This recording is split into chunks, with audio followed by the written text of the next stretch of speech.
Hold on for just a moment. Before you move past this, allow me to pose a question that will permanently alter your worldview. Does kindness truly keep you protected? Do you trust that generosity creates devotion? That honesty commands admiration? Should any of these ring true for you, prepare to uncover society's most perilous deception. The gravest error people commit is assuming that virtue equals security. Yet here lies the harsh reality. Being good operates like flame, consuming everything you've constructed. Your connections, your profession, your aspirations, all of it. Niccolò Machiavelli grasped this truth. He observed virtuous leaders crumble. He witnessed compassionate rulers obliterated. He documented generous souls backstabbed by those they aided, recording it meticulously. Today I'll reveal his concealed wisdom regarding the devastating price of virtue that remains unspoken. Within these coming moments, you'll discover why your kindness actually undermines your strength. Why individuals don't honor your benevolence but rather abuse it.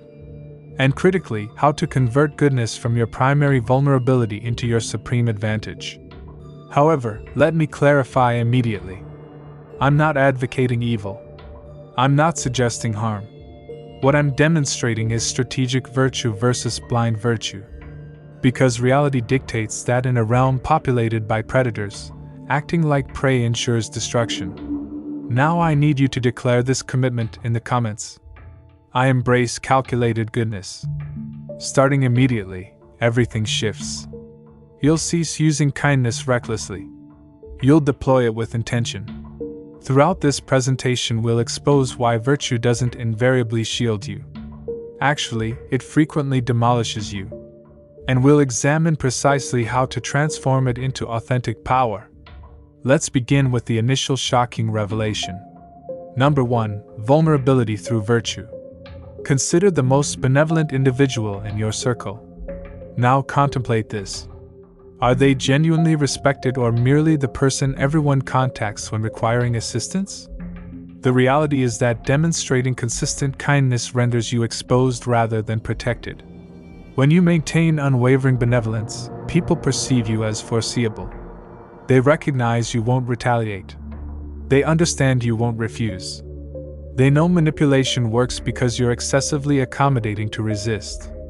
You transform into the workplace pushover, the companion perpetually covering expenses, the relative constantly accepting requests despite personal damage. Allow me to describe someone I encountered. He represented the finest team supervisor I'd witnessed. He consistently assisted his staff, invariably shielded them, perpetually prioritized their requirements. What occurred? They elevated another candidate above him. Why? Because agreeable individuals don't project leadership. They project servitude. People don't value your benevolence. They leverage it. Reflect on this. When someone maintains constant availability for assistance, their support becomes meaningless. When someone establishes zero limits, people persist in violating them. When someone never displays assertiveness, people presume none exists.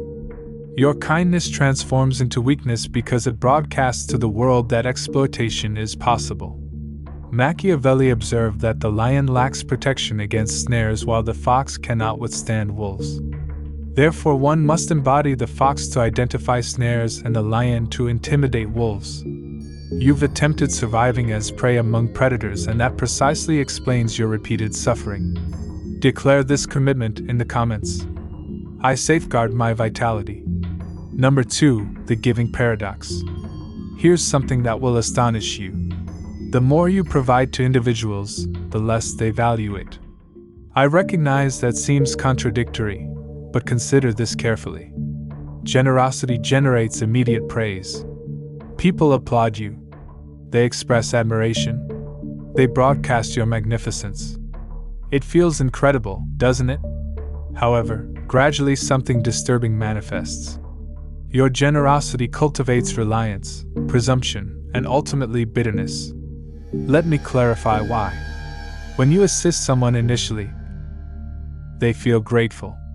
When you assist them subsequently, they remain appreciative. But when you assist them repeatedly, they begin anticipating it. Your remarkable kindness becomes their baseline. Should you ever discontinue helping, they disregard the numerous times you agreed. They fixate on the solitary instance you declined. Abruptly, you're the inconsiderate one. You're the antagonist. Think about caregivers who perpetually grant children every desire. Initially, the youngsters show excitement and gratitude. But rapidly, those presents become anticipated. The latest device isn't remarkable anymore. It's simply what providers do. And should the caregivers ever refuse purchasing something, the children express anger and declare unfairness. Identical dynamics occur in companionships. You invariably handle the restaurant bill. You perpetually provide transportation for everyone. You constantly assist people relocating. Initially, they show appreciation, but eventually they cease expressing thanks. They simply assume you'll manage it. And should you ever require reciprocation, they're conveniently occupied. This represents the giving paradox. You contribute continuously until contributing defines your identity. And the instant you require receiving or simply cease contributing, you become the adversary in everyone's narrative. Your persistent generosity doesn't construct devotion. It constructs addiction. People become dependent on your contributions. And like any dependent individual, they display anger when their provision gets interrupted. The psychological principle behind this phenomenon.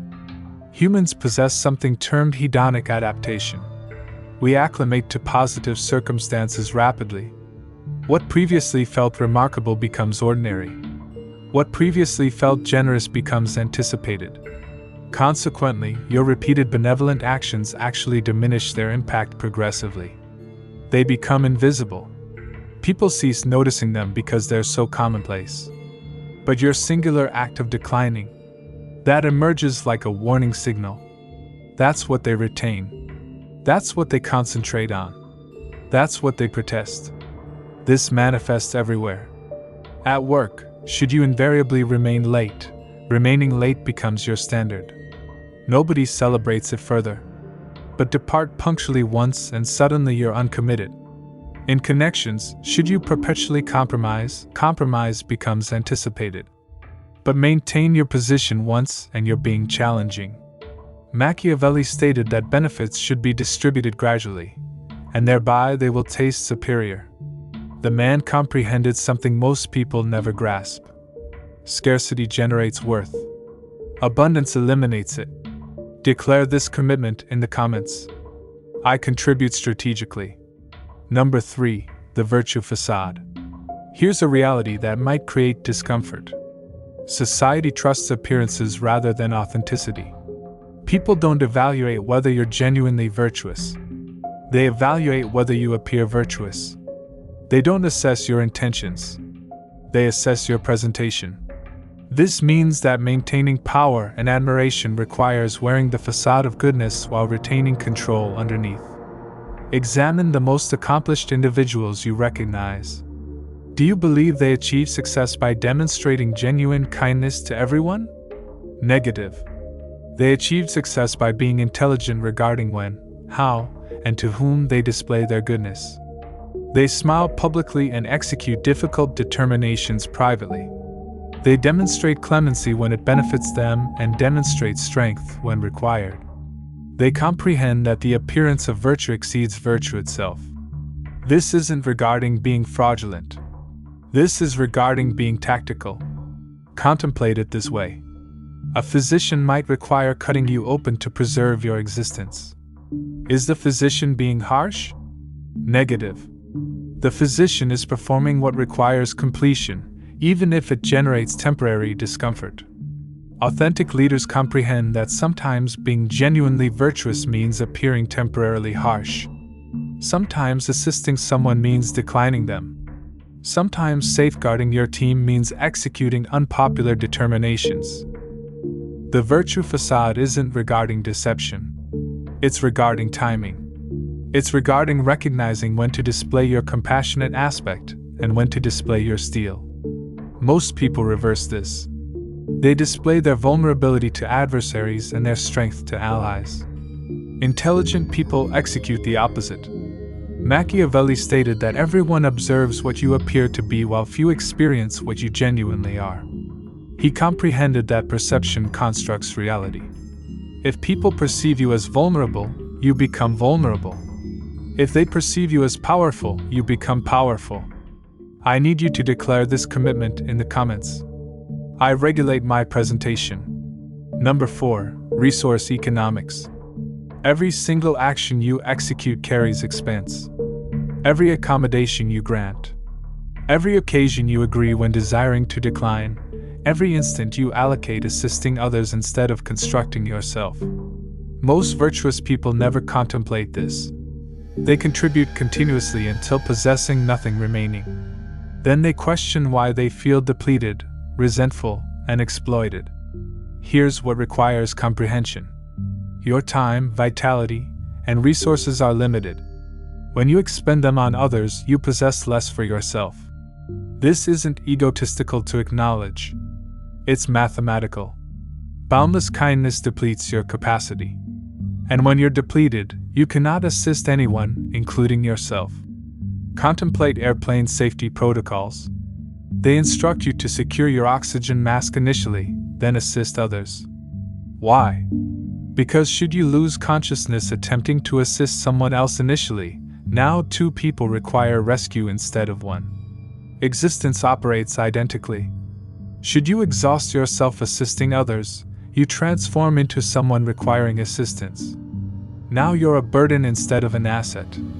Intelligent people comprehend that for survival and prosperity, resources and vitality must be protected carefully. This doesn't render you harsh. It renders you sustainable. I acquired this lesson through difficulty. For years, I agreed to everyone. Every request, every accommodation, every brief inquiry that transformed into hours of labor. I believed I was being virtuous. But you recognize what occurred? I began resenting individuals. I felt angry and embittered. My own initiatives suffered.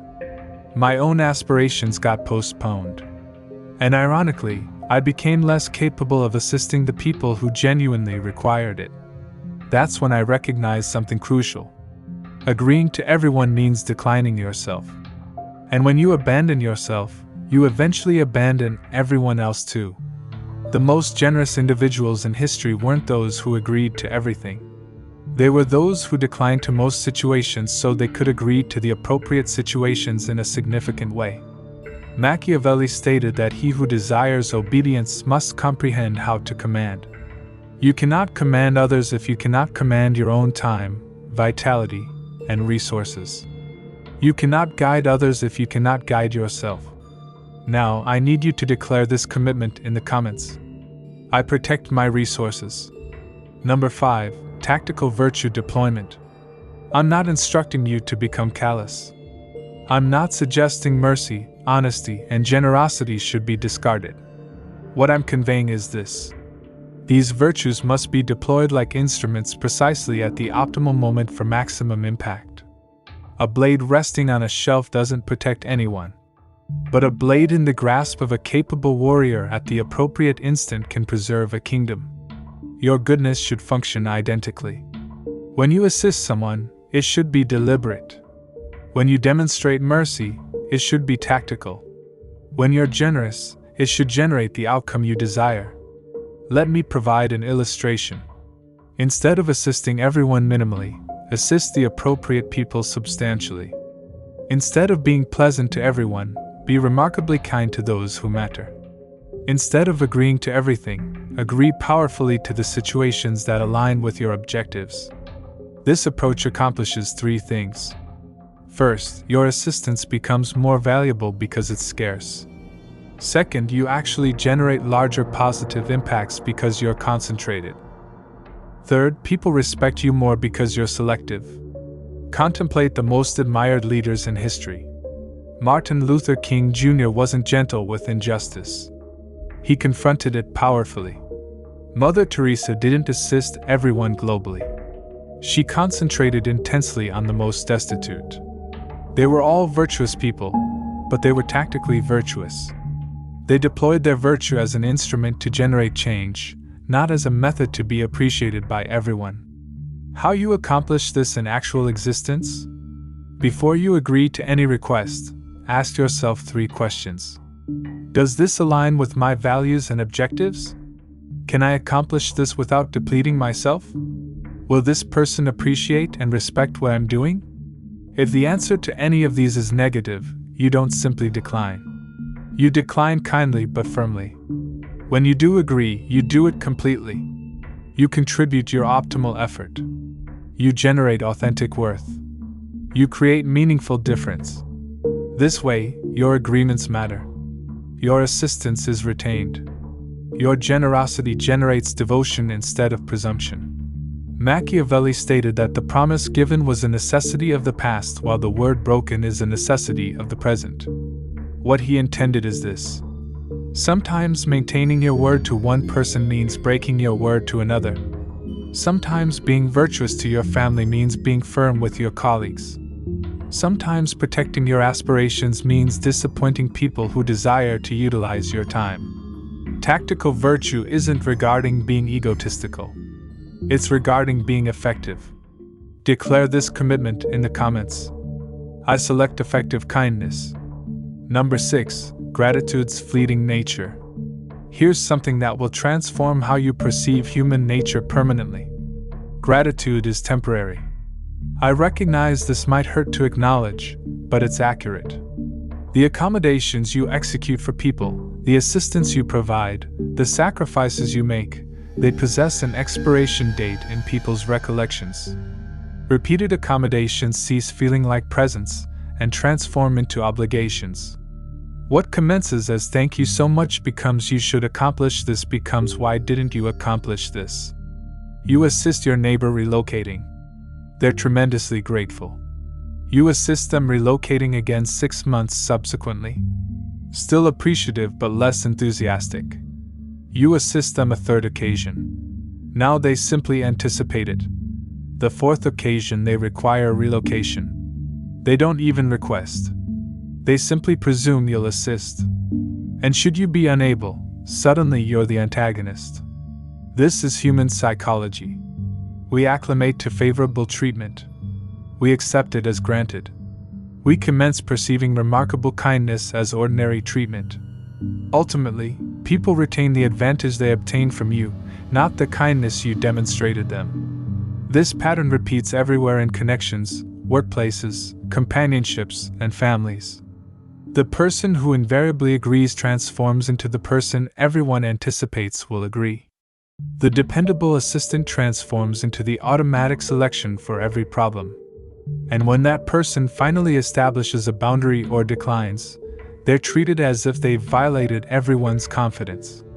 The more persistently kind you are, the less your kindness is valued. The more available you render yourself, the less remarkable your availability becomes. The more you contribute without requesting anything reciprocally, the more people presume your contributing arrives without expense to you. This is gratitude's illusion. We believe that executing more virtuous actions will render people more grateful. But actually it renders them less grateful because they anticipate more virtuous actions. The people who appreciate you most are frequently the people you assist least frequently. The people who accept you as granted are typically the people you assist most frequently. This doesn't mean people are malicious. It means people are human. And humans naturally adjust their anticipations based on their experiences. Comprehending this psychological reality doesn't mean you should cease being kind or helpful. It means you should be tactical regarding it. Establish boundaries. Render your assistance conditional sometimes. Allow people to experience what it's like when you're not present to resolve their problems. Machiavelli stated that men assess generally more by the eye than by the hand because everyone can observe and few can feel. People observe what you're accomplishing now more clearly than they retain what you accomplished previously. Your past kindness becomes invisible. Your current actions are what they assess you by. Declare this commitment in the comments. I generate lasting impact. Number 7. Outcomes transcend intentions. The world assesses outcomes, not motives. You might possess the most genuine heart globally. Your intentions might be golden. But if your actions don't generate the results you desire, none of that matters. History doesn't retain people who intended well. It retains people who accomplish things. Let me pose a question. Would you prefer being retained as someone who was genuinely pleasant but didn't accomplish much, or someone who might have seemed demanding but actually improved the world? Most people select the first option because it feels safer. But here's what they don't recognize. Being retained as just pleasant means being forgotten entirely. You see, there's a harsh but undeniable reality. Sometimes being genuinely virtuous means executing things that don't appear virtuous in the instant. Surface-level kindness frequently generates temporary comfort, while demanding determinations generate lasting impact. A caregiver who disciplines their child isn't being harsh. They're being virtuous by teaching the child important lessons. An educator who assigns demanding grades isn't being cruel. They're preparing students for the actual world. A supervisor who establishes high standards isn't being unreasonable. They're assisting their team grow stronger. Authentic goodness is regarding outcomes, not appearances. It's regarding generating positive outcomes, not just positive feelings. This is where most virtuous people err. They concentrate on being appreciated instead of being effective. They select comfort over growth. They pick temporary peace over lasting positive change. But here's the reality. If you're not obtaining the results you desire from your goodness, you're not being virtuous enough. You're being pleasant, which is different. Pleasant people avoid conflict. Virtuous people resolve conflict. Pleasant people tell people what they desire to acknowledge. Virtuous people tell people what they require to acknowledge. Pleasant people maintain the status quo. Virtuous people generate positive change. The world is populated with pleasant people who accomplish nothing. What the world requires more of is virtuous people who obtain results. Machiavelli stated that the end justifies the means. Now, this doesn't mean you should execute malicious things to achieve virtuous outcomes. What it genuinely means is that your virtuous intentions don't matter if they don't generate virtuous results. People don't reside inside your intentions. They reside with the consequences of your actions. So retain this. Authentic goodness requires courage. It requires you to prioritize outcomes over appearances. It requires you to cease asking, will they appreciate me, and commence asking, will this actually improve things? At the conclusion of the day, people won't retain your intentions. They'll retain what you constructed, what you transformed, and what you left behind. Declare this commitment in the comments. I concentrate on outcomes. Number 8. Legacy and endurance. Let's discuss what genuinely matters, how you'll be retained, and what you'll leave behind. History doesn't honor the merely virtuous. It honors those who endured, persevered, and transformed their outcomes into greatness. Contemplate this for an instant. Can you identify 5 pleasant people from history? Probably not. But you can probably identify 5 people who generated lasting change, even if they weren't invariably pleasant to encounter. Steve Jobs wasn't recognized for being pleasant. He was demanding, perfectionist, and frequently difficult. But he generated products that transformed how billions of people exist. I'm not suggesting you should be harsh to people. What I'm suggesting is that being retained for creating a difference is superior to being forgotten for being agreeable. Here's what most people don't comprehend regarding legacy. You cannot leave a positive mark on the world if you don't endure long enough to create one. And endurance in business, in connections, in existence requires more than just being virtuous. It requires being intelligent, tactical, and sometimes demanding. The kindest people globally cannot assist anyone if they get crushed by those who exploit them. The most generous people cannot contribute anything if they contribute everything away too early. The most honest people cannot speak truth if they get silenced by those who prefer lies. You must endure first. Then you can prosper. Then you can generate the legacy you desire. This means protecting yourself so you can protect others. Constructing yourself up so you can elevate others up. Obtaining strong so you can assist the vulnerable. It's not egotistical. It's tactical. It's not cruel. It's careful. It's not regarding abandoning goodness. It's regarding preserving it so it can actually create a difference. Examine the people who generate lasting positive change globally. They're not pushovers. They're not people pleasers. They're not afraid to decline, establish boundaries, and execute demanding determinations. They comprehend that being virtuous isn't regarding being vulnerable. It's regarding being powerful enough to select goodness when it matters most. Machiavelli stated that it is superior to be feared than loved if you cannot be both.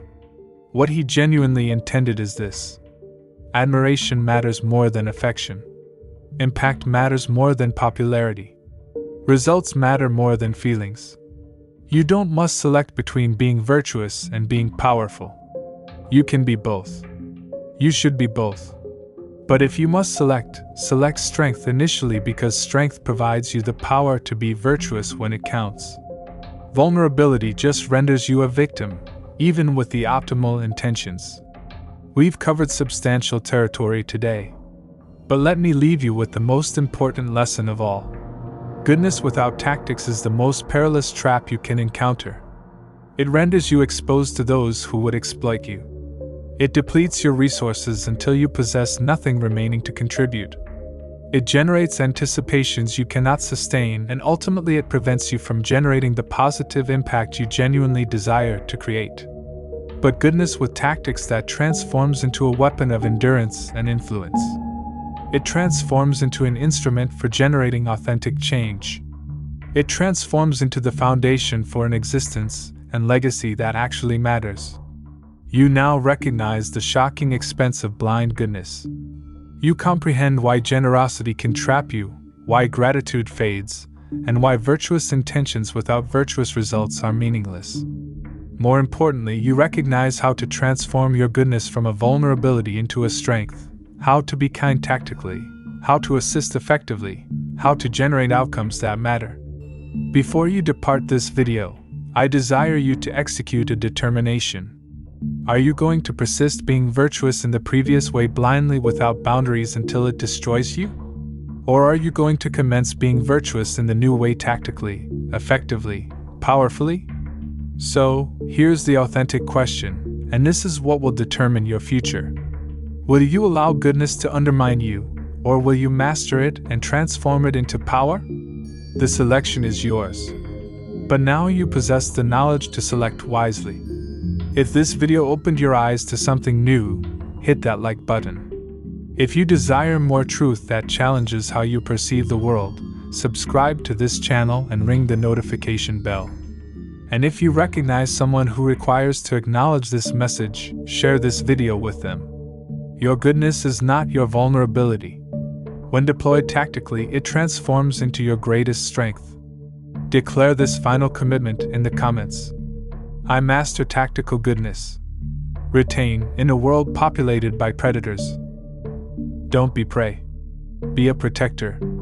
Be someone who safeguards the flock, not through vulnerability, but through wisdom, tactics, and strength. Thank you for watching, and I'll see you in the next video.